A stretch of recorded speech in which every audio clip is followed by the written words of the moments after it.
یہ جو لوگ سوال کریں گے کہ کیا رکوع میں سبحان ربی الاعلیٰ کے علاوہ اور دعائیں ہیں؟ واللہ مطلب لوگوں کو یہ بھی نہیں، بیسک بھی نہیں پتا. میں نے حدیث پڑھی، اس میں اللہ کے صلی اللہ علیہ وسلم کے الا انی نہیکم ان اقرأ القرآن راکعا او ساجدا، میں نے تمہیں منع کیا قرآن پڑھنے سے رکوع کی حالت میں یا سجدے کی حالت میں. اور پھر رکوع میں کیا کرو؟ فعظموا فیہ رب جل وعلا، اپنے رب کی نا عظمت اور کبریائی بڑائی بیان کرو. وفی السجود فاکثروا بلکہ فاجتہدوا فی الدعاء، سجدے میں مطلب مجاہدہ کرو، جہاد کرو، کثرت سے دعائیں کرو. اور ہم لوگ تو رکوع میں، اب رکوع کی جو دعائیں ہیں مطلب ایک دو اگر ہم بتائیں، اللہم لک رکعت وبک آمنت ولک اسلمت خاشع لک سمعی وبصری ومخی وعظمی وعصبی. مطلب پتہ ہو تو تب مزہ آتا ہے نا. اصل بات بھی تو یہ ہے، مطلب پڑھے تو بندہ مطلب کسی اور دنیا میں چلا جاتا ہے. خاشع لک سمعی وبصری، یا اللہ میری سماعت کام ڈر گئی اور میری آنکھیں ڈر گئی تیرے سامنے. اور سجدے میں کہ اللہم لک سجدت وبک آمنت ولک اسلمت سجد وجہی للذی خلقہ وصورہ وشق سمعہ وبصرہ.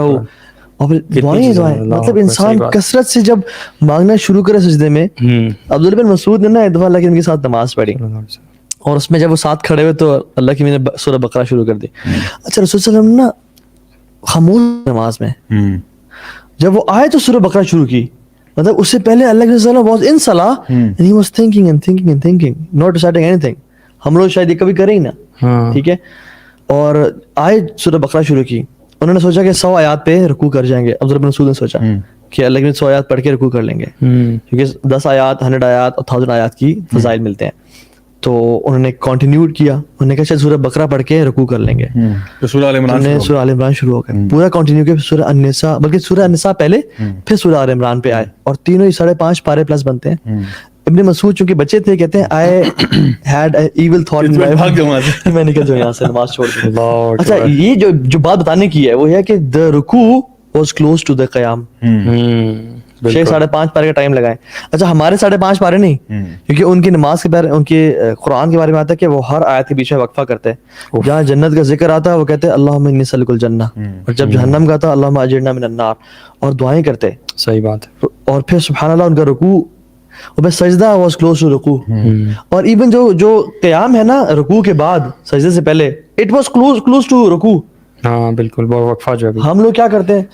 سمع اللہ لمن حمدہ. اچھا زیادہ سے زیادہ کسی کو یاد ہے ربنا ولک الحمد. اتنی دعائیں ہیں. ایک دعا آتی ہے سمع اللہ لمن حمدہ اللہم، مجھے خیر بھول گئی، کثیرن طیبن، یہ تو بڑی کامن ہے، یہ تو لوگ پڑھتے ہیں. اللہم لک الحمد ملء السماوات وملء الارض وما بینہما وملء ما شئت من شیء بعد اہل الثناء والمجد احق ما قال. لمبی دعا. بالکل. تو ہم نے کبھی زندگی میں سیکھی نہیں. اچھا وہ چیز ہے نماز جو کہ ہم 5 ٹائم پڑھتے ہیں، یا تو چلو سال میں ایک دفعہ ہو تو پھر نہ سیکھیں، چلیں سمجھ آتی ہے. جب روزانہ پڑھ رہے ہیں اور سالوں سال سے پڑھ رہے ہیں تو پھر خشوع نہیں ہے. اللہ کی نے کہا تھا نا کہ اول شیء یرفع هذه الامه الخشوع حتى لا ترى فيها خاشعہ، حتى لا ترى فيها خاشعہ. ایک بھی تم نا خشوع والا انسان نہیں پاؤ گے. جو سب سے پہلی چیز میری امت سے اٹھا لی جائے گی وہ خشوع ہے. تو ایٹ لیسٹ میں اور آپ تو لوگوں میں سے بنے کہ جن کی وجہ سے اس دنیا میں خشوع قائم رہے. آئی تھنک ہمیں لوگوں کو یہ ایڈوائز کرنا چاہیے کہ جس طرح بہت ساری ایپس ہیں، جس طرح حصن المسلم کی ایپ ہے اس میں، اور اس کے علاوہ ایاک نستعین ہے جس میں آپ کو بہت ساری دعائیں ایسی مل جاتی ہیں جو کہ آپ مسنون دعائیں جو آپ سیکھ سکتے ہیں، اور خاص طور پہ رکوع کے لیے، سجدے کے لیے. یہ ساری چیزیں بڑی کامن نالج میں، اور کوئی بھی بندہ اگر سیکھنا چاہے وہ اپنے آپ کو ایک انسینٹیو دے سکتا ہے کہ یار میں نے جو ہے نا اپنی نماز کو بہتر کرنے کے لیے ان میں سے کچھ چیز سیکھنی ہے. اور میں سمجھتا ہوں کہ کبھی نہ ایک ہماری جو آڈینس ہے اس کو ہم ایک ٹاسک دے دیتے ہیں کہ ابھی رمضان کا مہینہ نا، اس میں ہر روز کم از کم کسی نماز کا کوئی ایک سجدہ ایسا ضرور رکھیں جو آپ کو تھکا دے. یعنی سجدے میں جائیں اور واپس نہ آئیں، اور بس اللہ تعالیٰ سے مانگتے رہیں، دعائیں مانگتے رہیں. اور دیکھیں ویسے تو مسنون یہ ہے کہ آپ عربی میں دعا مانگیں، ٹھیک ہے، آپ جو ہے نا جو بھی آپ کو دعائیں آتی ہیں وہ آپ مانگیں، جتنی زیادہ آتی ہیں اتنی اچھی بات ہے. لیکن اگر وہ نہیں بھی آتی ہیں تو انسان اردو میں بھی مانگ سکتا ہے، اپنی زبان میں بھی مانگ سکتے ہیں. کوشش کریں کہ آپ نا جب آپ وہ ایک سجدہ ایکسپیرینس کریں گے نا، یقین کریں کہ وہ سجدہ آپ کو رلا دے گا. آپ جب اتنے لمبے، کیونکہ دیکھیں نا سب سے قریب ترین جب انسان بندے یعنی اللہ کے قریب ہوتا ہے نا وہ سجدے کے حالت میں، اور وہ بھی رات کے آخری حصے میں اگر ہو جائے. یعنی آپ سوچیں کہ سحری کا ٹائم ہے نا، سحری سے کوئی تقریباً مطلب جس ٹائم پہ آپ سحری کرتے ہیں، فار ایگزامپل اگر آپ 3:30 بجے لیٹ سپوز سحری کا انتظام شروع کرتے ہیں، 3 بجے آپ شروع کرتے ہیں، اور آپ 2 رکعت ہی پڑھ لیں چلیں، اور آپ اس میں ایسا لمبا سجدہ کریں کہ وہ آپ کو رلا دے.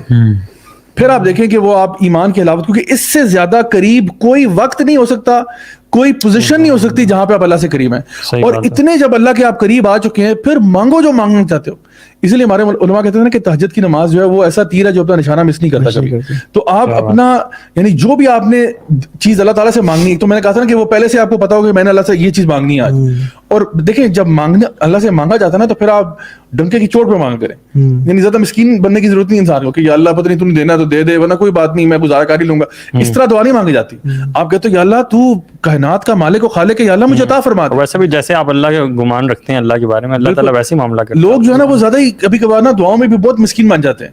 یعنی دعا مانگتے ہوئے بھی نا یا اللہ چلیں تو نے دینا تو دے دے, ورنہ کوئی نہیں, خیر ہے دیکھ لیں گے, آپ گزارا تو کر ہی لیں گے.